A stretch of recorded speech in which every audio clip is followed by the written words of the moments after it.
Homeowners had a few questions. Flower Mound's Waterford Drive is lined with well-manicured $300,000 homes. So when a new neighbor moved in without the usual sale, mortgage-paying homeowners had a few questions. What paperwork is it and how is it legally binding if he doesn't legally own the house? He just squats there. Lee Lowry and her husband told me the house down the street was in foreclosure for more than a year. The owner walked away, then the mortgage company went out of business.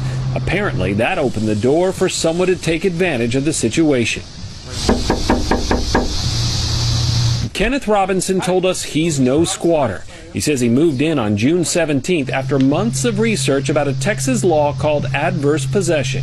This is not a normal process, but it's not a process that's not known. It's just not known to everybody. Robinson says this piece of paper gives him rights to the house. It's an online form he printed out and filed at the Denton County Courthouse for $16. It says the house was abandoned and he's claiming ownership. I went through, looked at it and added some things here, you know what I mean, for my own protection. The house is virtually empty, just a few pieces of furniture, no running water or electricity. But Robinson says just by setting up camp in the living room, Texas law gives him exclusive negotiating rights with the original owner.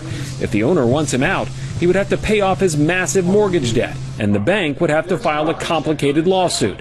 Robinson believes neither is likely, so if he stays in the house, after 3 years, he can ask the court for the title. That's your goal eventually, is to have title of this home, to be the owner of this home? Absolutely. And on a record, you know what I mean? At this point, you know, since I possess it, I am the owner of the home. Robinson posted no trespassing signs after neighbors asked police to arrest him for breaking in. But Flower Mound officers say they can't remove him from the property because home ownership is a civil matter, not criminal. Lowry and her neighbors continue to look for legal ways to get him out. Or if he wants the house, buy the house like everyone else had to. Get the money and buy the house. Robinson says he's not buying anything. As far as he's concerned, the $330,000 home is already his, and he has the paperwork to prove it. Casey Norton, Channel 8 News.